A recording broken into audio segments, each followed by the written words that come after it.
and he is your quintessential nerd.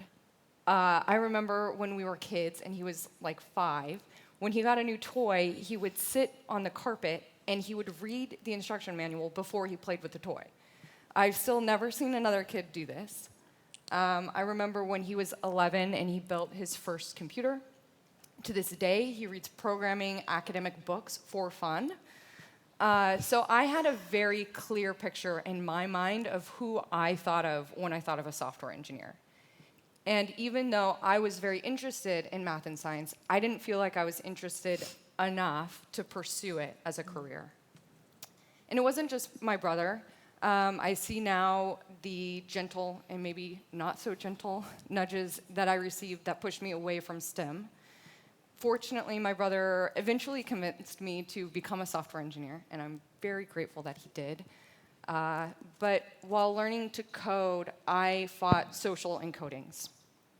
I'm very passionate about diversity and inclusion initiatives because I hope to redefine the image that we have when we think of a software engineer.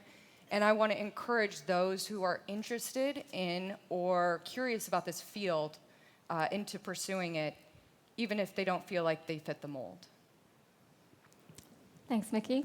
And I'm Grace Francisco. I head up developer relations at Atlassian. And as I mentioned before, I have often been the only woman on the many teams that I've been in across my career. And I started in software development, so that was the norm for a long time.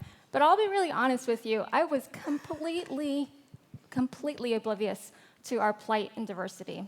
And that is in part because I grew up as a tomboy. I went fishing with my dad. I would go help him with the car. I was helping him with the plumbing. I would go play tennis every weekend with the boys. I was around boys all the time. And when it came to math and science, I competed in math and science the same way I competed on the courts. I was comfortable. I was comfortable around men and boys. And that continued on in my career in software. And it wasn't until I started to settle down, get married, and have children that I started to realize what was really going on and that there was a difference in the way that women were being treated. And it happened that I was starting to have my first child and I was pregnant. And the most, what to me seemed bizarre thing was having people coming out of the woodworks, partners, customers, coworkers, everyone under the sun, coming to me and saying, "Oh, congratulations, you're pregnant, you're gonna have your first child. When are you quitting your job?" And I thought, oh my God, I left high school when I was 17. I accelerated my high school in 3.5 years. I worked my ass off, for years. Part-time, I was working my way through college. It never once occurred to me that I would quit my job just because I was the one giving birth. And funny enough, not a single person ever asked my husband, "Are you going to take a day off of work for that newborn?" Not a single person. And so it became really clear to me at that point that there really was a diversity problem that I was becoming sharply aware of personally. And this is why I've gotten really personally involved in driving diversity initiatives.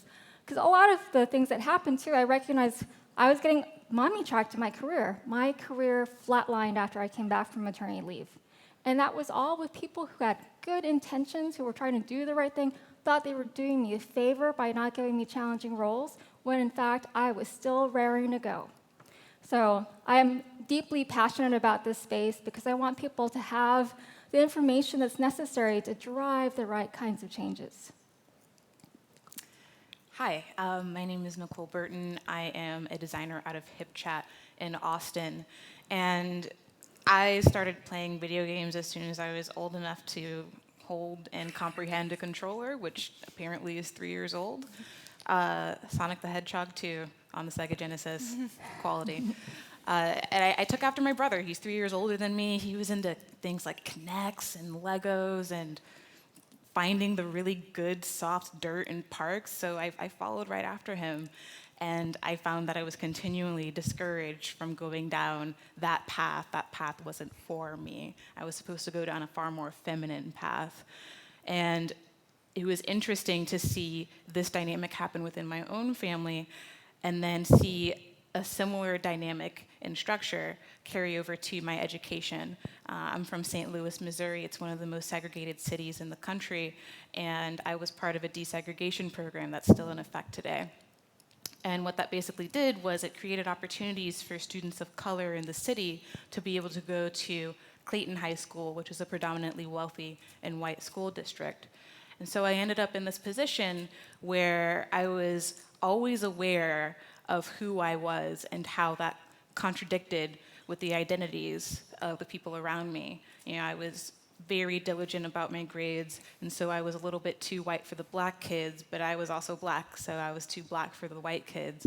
So I found myself in this diversity purgatory where I was very much aware of how systemic prejudice is designed to inhibit and degrade the people who are like me. And it's something that I've always been interested in. This kind of experience followed me when I went into college, and then it followed me again as I went into tech. And all I wanted was an opportunity and to be in a position where I could be able to make a change and clear a path for people like me so that they wouldn't have to go through what I went through.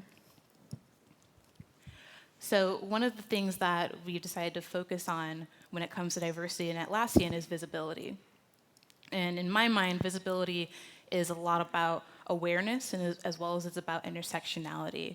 When we look at how systemic prejudice is designed to work, what it does is it actively dehumanizes and puts down people who are identified as minorities for the benefit of the majority, right?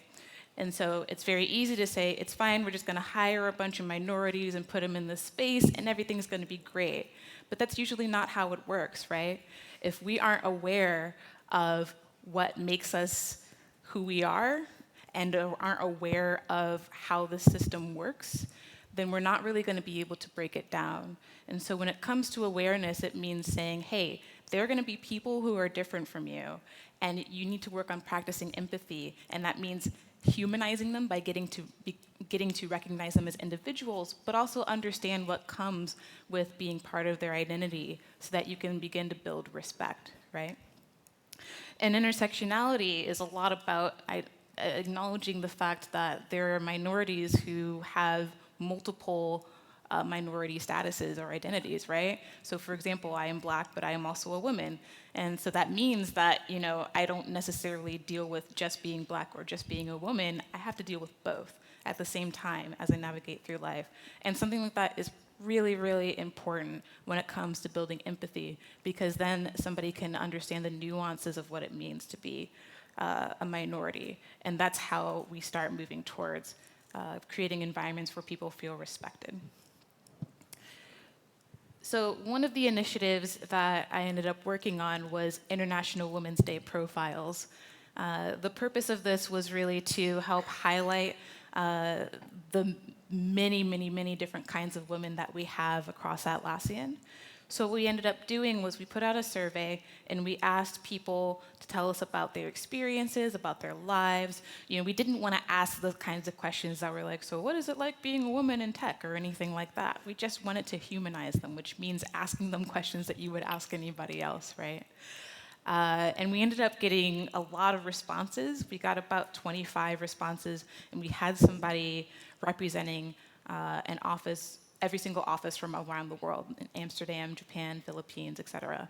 And it ended up being really successful. It helped build this sense of community within the people who had participated.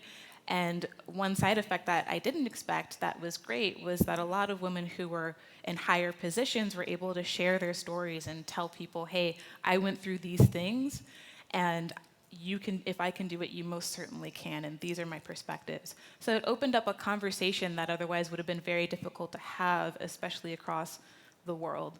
And so that ended up being a really successful project. But I didn't want to quite stop there, right? Because International Women's Day was all about awareness. But I wanted to make sure that the nuances of systemic prejudice, the nuances of what it means to be a minority in tech, didn't fall to the wayside. And so what I ended up doing was I produced an internal podcast for Atlassian. We ended up calling it Tea Talks. It started when I was on hiatus in Sydney, working out at that office for a couple of months, and I ended up meeting a lot of really interesting people, and we would just have these fascinating conversations. primarily around diversity and diversity in tech. And like many people who start podcasts, we were like, we should record this because people would definitely be interested in hearing an ongoing conversation for an hour. What I ended up doing very quickly was I started editing things quite a bit more, moving more towards a narrative approach so that it was a little bit more accessible for Atlassians. But the point of it was that people would be able to take 15, 20 minutes if they had something a little more automatic to do and listen to the podcast and maybe learn something about their coworkers that they didn't. But this ended up creating a lot of opportunities to highlight the experiences of people who are otherwise less visible within the company. We ended up having an interview with our head of diversity. We had an interview with a transgender identifying woman in the Sydney office. So it ended up opening a lot of doors for dialogue inside of the company, and that was very exciting to see. And for me to be the change that I seek, I first started with really bringing in a speaker series, because although we had a lot of online dialogue and articles and coverage around the diversity problem, I really felt it was important to bring that dialogue right within Atlassian itself. And so how I started was to really just open up my contact book. I happen to have had a lot of people in my network who are passionate about diversity, and they happen to also be senior leaders at places like Box and Salesforce and Anita Borg. And I emailed every single person that I could think of that would come and be able to provide a valuable discussion around the challenges of diversity, programs that they're starting to run to change things. And every single person I emailed said, yes, absolutely, when do you want me there? Which was a really wonderful response and amazing. So I felt very lucky. But on top of that, internally, what I did was I created, of course, a Confluence page. I put together the speaker information. I invited everyone to come, both men and women. It's an educational series. And I had volunteers who volunteered to shoot, to do the video shoot. So we had a variety of different people who would record it so that we could actually share the discussion online. And that discussion online has been seen by thousands of people, which is amazing. And it really did create an openness and discussion about diversity at Atlassian, where people were coming to me saying, hey, I'm a woman, but I'm in marketing. Do I count? Yes, of course you count. You still also face many of the challenges that we face because it's still a technology industry. Men would come to me and say, hey, can I come to this session? Absolutely. We cannot make change without having allies helping us with the changes. So it really created the kinds of conversations that we were really seeking to have. At Atlassian, we've learned a lot about unconscious bias and the ways that it can impact how we evaluate, assess, and behave towards people. And these can be pretty subtle assessments, but they can have dramatic impacts, especially if they seep into decisions like hiring. Having an idea of who you think the right person is for your team can actually maybe impede you from hiring the perfect person for your team. And there have been numerous studies that have shown this. Given identical resumes and only changing the name of the candidate, if the candidate is perceived to be black, they are 50% less likely to get called back. What if the name that you were born with meant you were half as likely to get your foot in the door?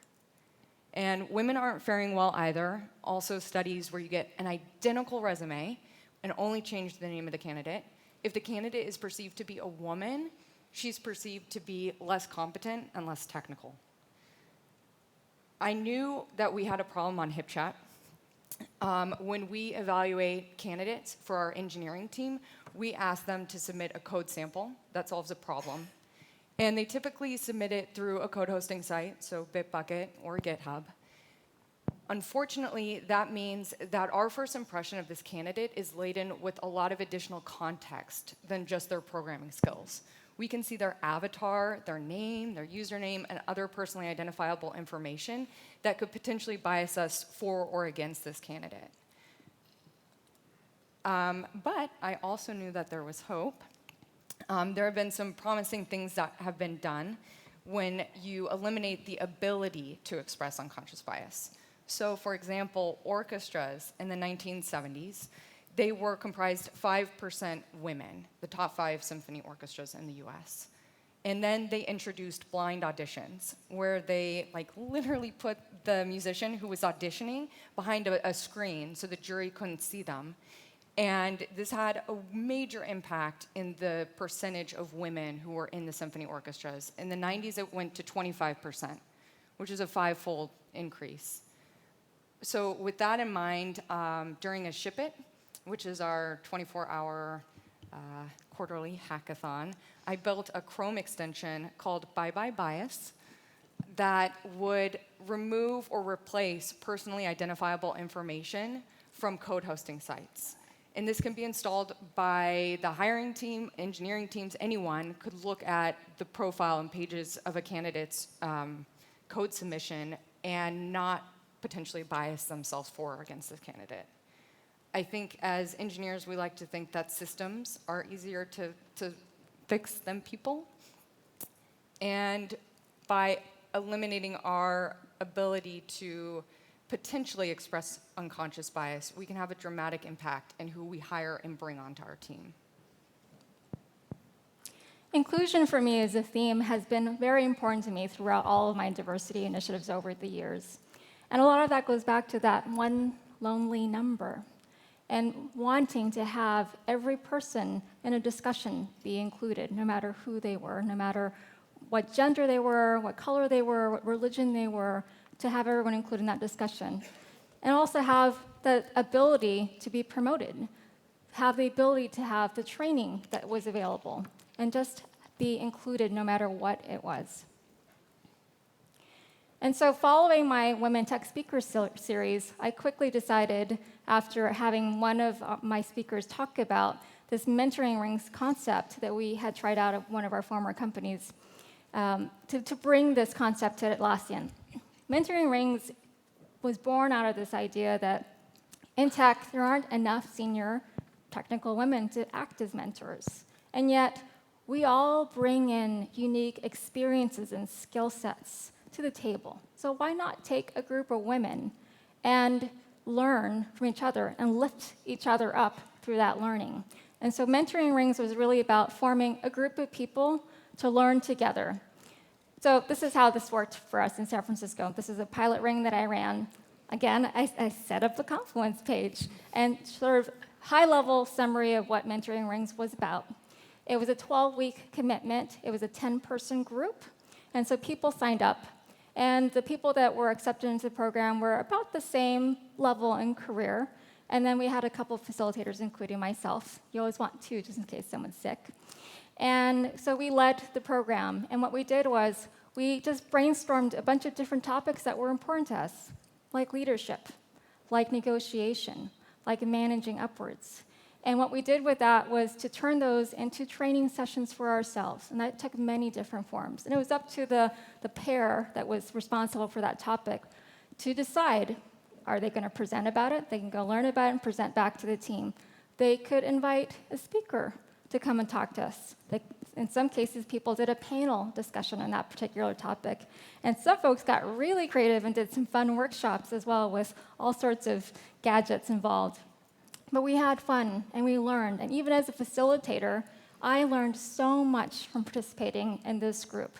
And I felt good about paying it forward. I participated as person in the mentoring group at my last company, so it felt good to be able to form this at Atlassian and bring the concept there. And as an alumni group, we continued to meet almost monthly to share our experiences. We were a group from across the company, and we would not have had that ability to work together and to have that sounding board of different people across the company to work through issues as we went. And so that was a really remarkable experience. And people started to hear about this, and so a group in Sydney called me and said, hey, can you share your experience? Can you share some insights about how to run that? And so they ran one there, and then we ran one in Austin, and then we ran 5 more in San Francisco. And from all of these mentoring rings, we have synthesized the learnings and the best practices, and we're about to release that guidance so that all of our customers and partners can also take advantage of this in their own companies. There are opportunities to mentor externally as well. Atlassian provides scholarships for minority women who are completing a 6-month full-stack developer bootcamp. And I realized that I had the opportunity to help support women, particularly those from underrepresented groups in tech, who were figuring out their way as they entered the tech industry. So I am the mentor to Erica. She is a Colombian woman with a former law background. And we hang out regularly and discuss our lives, our interests, our problems. Probably unsurprisingly, the biggest help that we've provided each other hasn't been technical. Erica has reminded me how exciting it is to build cool things and how truly miraculous it can feel when your code works sometimes. And I've tried to remind her to always ask questions, to never fear that she's outing herself by not knowing something. And she has told me that that has helped her continue to learn and grow. I support her and encourage her in her efforts. I sympathize with her struggles. And I know from personal experience that your personal relationships have a big impact in how interested you are in a field. I hope that mentoring women who are just now entering the tech industry helps them feel welcomed, and we can retain women who are new to the industry. So when it comes to building connections, it's really important to keep in mind and understand how incredibly isolating it can be to be in an environment where there's not a lot of people who share the same experience as you, right? It's very easy to look at our unconscious biases and say, okay, we are going to work to actively undo these. We are going to work to make sure that we are practicing more empathy, that we are listening more, that we are considering the experiences of people who are different from me, the experiences that I haven't had. But at the same time, if we don't look to the people who are actually the minorities in the workplace and say, hey, we understand you and we want to make sure that you feel supported, then retention is going to remain just as bad, right? And so one of the things that I ended up putting together with Mickie were community happy hours. We had an LGBTQIAA star, et cetera, happy hour, and we also had a Galentine's Day after Parks and Rec. Any fans in here?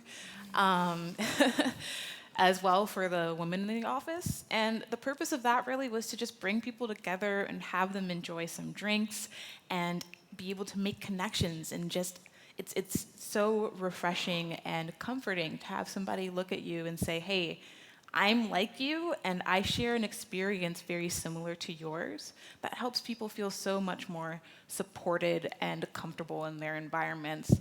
And that helps tremendously with their morale and ultimately with their performance. So this is one of the ways that we ended up creating those opportunities for a connection. I have been to a ton of conferences over the years, having been a developer and then an evangelist and now running developer relations. And it's still fairly common that I go to these conferences that are in the hundreds or in the thousands where I feel like I'm the only woman in the whole conference.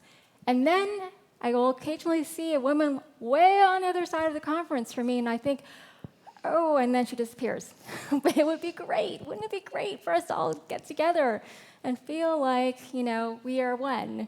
Because one is a lonely number, but when you bring them together, it creates a sense of inclusion. And so I feel really passionate about that. And when I started at Atlassian, I recognized that we hadn't quite gotten to the point of having these programs in our external conferences. And so I made the ask. It was simple. I went to the event owner and I said, hey, I would really love to run a Women in Tech program at Atlas Camp. This was Atlas Camp Prague a few years ago. And he said, sure, why not? I said, great. I ran with that. And I had a small budget that was signed off by my DevTools GM at that time. And it was simple. We had a room reservation in the conference. We got food and wine, cheese and wine. And we had almost 100% turnout of the women that were there for that event. And all we did really was sit around a circle and talk and share our experiences in tech. And what was remarkable was I had several women after that event say to me, hey, thanks for putting this together. This makes me feel better about being here. And now I'm going to go to that big bash party that I was going to skip because I didn't know anyone. I didn't feel comfortable. But now I have new friends. And so that in itself, I felt was such an achievement to see so many more women in this mostly male conference actually come to our big conference and also network with other people and make other friends. And so we continued that on. Last year, we ran a Women in Tech program for the first time at Summit, and we had speed networking there. And that also had the similar reaction of, hey, thanks for doing this. It was great to connect with other people. It was great to connect with male allies at Atlassian that were supporting this discussion. And we're doing that again this year. Some of the challenges we saw, visibility, whether you felt seen and heard, like the problems you might have as a minority or person in tech, is understood. Opportunity, whether or not unconscious bias impacts the ability to get in the door. And inclusion, once you're in the door, do you feel welcome and supported and like you're a member of the community? And that's really what being the change you seek is all about at Atlassian. It's about identifying problems or issues and being and feeling empowered and supported by your community to make the changes that you feel are appropriate to catalyze change. So now you've heard our stories. And now we ask you, every single one of you in this room, to dig really deep and think about your unique skills and experience and how you're going to be the change you seek and move the diversity needle forward in a positive way. And that journey can actually start later with us and continue from here at the Women in Tech event at 5:45 today, Grand Ballroom A. Don't miss it. We're going to have an awesome diversity panel there. And then that's going to be followed by speed networking so that you can make some quick friends before we dash off to the party. And there we'll have commitment cards where you can actually write down what it is that you're committing to drive diversity changes. And those will go into a raffle where you will be entered to win potentially one of 2 iPads. So I hope you'll join us there. And with that, we'd like to open up for questions.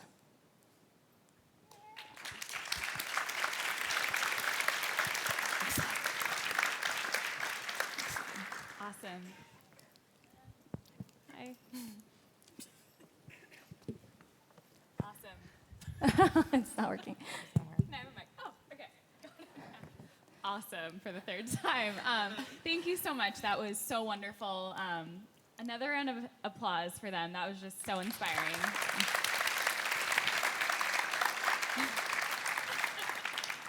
We do have a few minutes for questions, so thank you for having such an active participation in the Q&A app.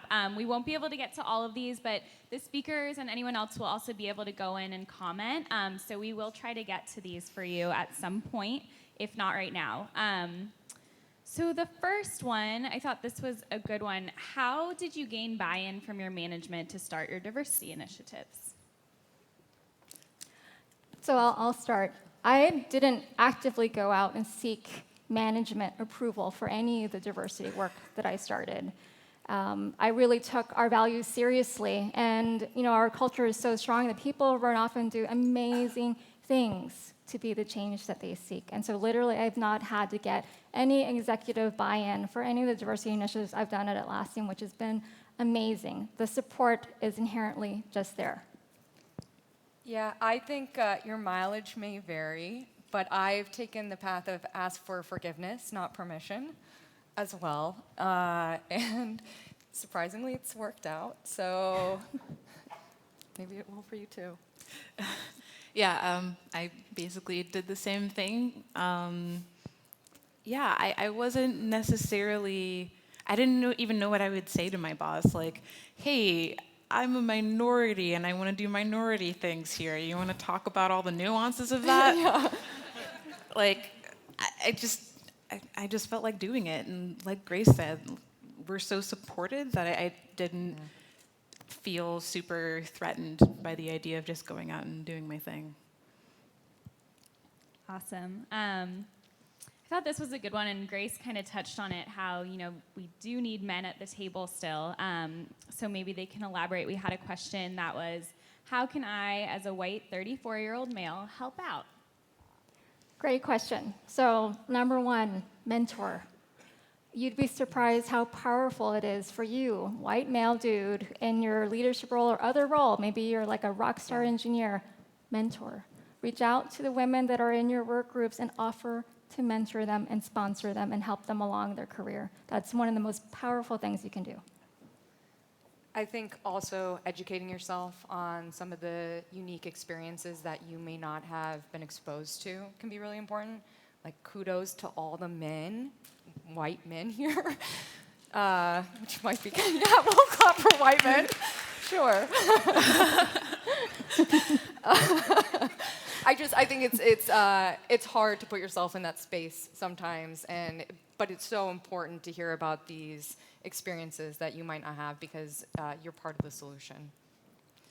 I think going off of both of your answers and putting them together, in addition to educating on how to be an ally, just Google it, and as well as mentoring people and helping them out personally, is also, if you see or hear something that's not on, say something.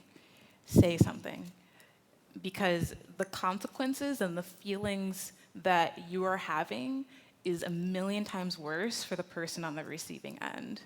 And that can be that much more isolating and terrible for them as far as experiences are concerned.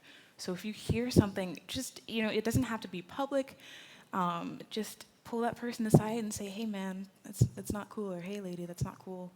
We need to support each other and be a little bit more thoughtful. So if you could practice that for me, we can play as a team, then that would make a big difference.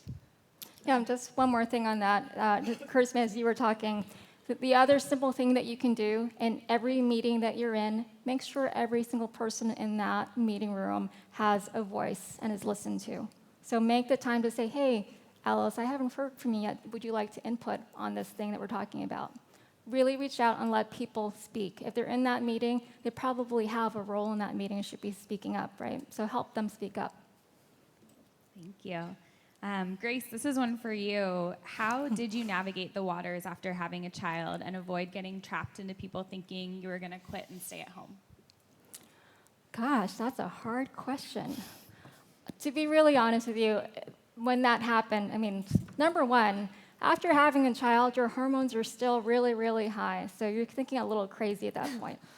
Number two is, I always advise people that are having children to not make any major decisions, career-wise or otherwise, home or anything else after having a child, because you're still not necessarily in balance. And so I kind of tried to just stay the course and try to figure things out for a while. But I realized at the end that in order for me to move forward in my career, I needed to move on. And sometimes that's just okay to recognize that even as, genuinely helpful people thought they were being to me and recognizing that I was a new mother, we didn't have the vocabulary back then to talk about things like unconscious bias, right? So, those things, that terminology didn't exist when I was going through this. And there wasn't this strong network of advocates around women in tech back then. And so it was difficult. I was isolated back then. And it was a difficult journey for me to make. And that's why I speak about this, because I don't want anyone to ever feel alone when they're going through something like this. Awesome. We are just at time, but like I said, I know there's so many great questions. A lot of them are upvoted highly. We will have someone respond to you. We really want to get all those answers in. Your next session is in 20 minutes.